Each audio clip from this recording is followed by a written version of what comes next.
Әлеуметтік маңызы бар азық-түлік тауарларының бағасы соңғы бір жылда орта есеппен 10%-ға өскен. Алайда кейбір өңірлерде жекелеген өнімдер 70-80%-ға дейін қымбаттаған.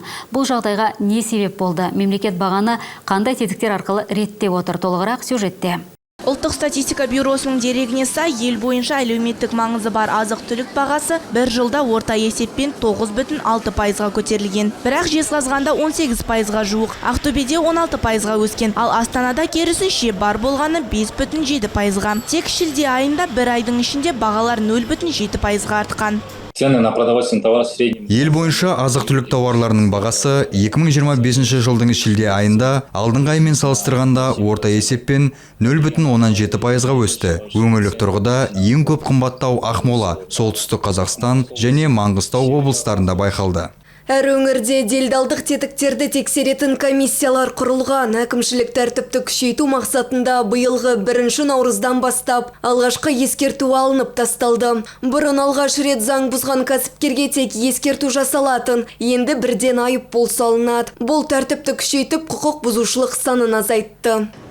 Әлеуметтік маңызы бар азық-түліктердің ішінде керісінше арзандағандары да бар. Күріш, қарақұмық, макарон және ұн. Алайда арзандау көлемі небәрі 2-4% шамасында. Тек күріш 16%-ға дейін түскен. Пияздың қатты қымбаттауын сауда министрлігі өткен жылдардағы мол өніммен түсіндіреді. Өнім көп болғанда бағалар түсіп кеткен еді, ал биыл өнім азайып, баға қайта өскен. Министрлік тек бір нәрсені бақылайды. Сатушы тауарды сатып алған бағасынан 15%-дан артық үстеме қоя алмайды. Оның өзінде тек 19 түрлі өнім ғана.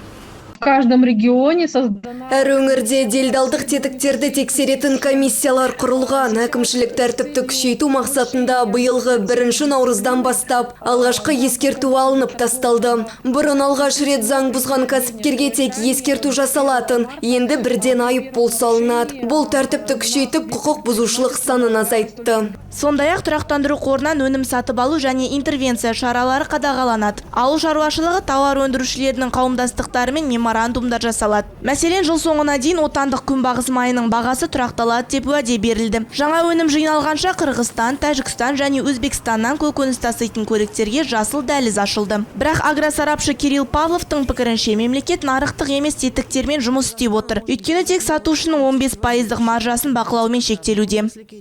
То есть, если Мысалы, егер бөлшек сатушы картопты 100 теңгеден емес, 1000 теңгеден сатып алған дәлелдесе, оған ешқандай сұрақ туындамайды. Меніңше, бұл қате тәсіл. Себебі бағаны түсіргеннен гөрі халықтың табысын арттырумен айналысу қажет. Әр тауардың өз құны бар. Фермерлерде субсидияны бекер сұрамайды, өйткені айналым қаражаты жетіспейді. Дегенмен Кирилл Павловтың пікірінше, көкөніс өндірісін тек дотациялар арқылы емес, басқа жолдармен де ынталандыруға болады. Мәселен, жылыжайлар үшін электр қуатының құнын төмендету олардың тиімділігін арттырады. Немесе бір өңірден екінші өңірге 40 қабат тасып, бағаны көтергеннен гөрі, оны шетелден тікелей жеткізген әлде қайда арзан әрі тиімді. Бриллиант Алиева, Людмила Батюшкина, Ирина Нинашева, 5 арна.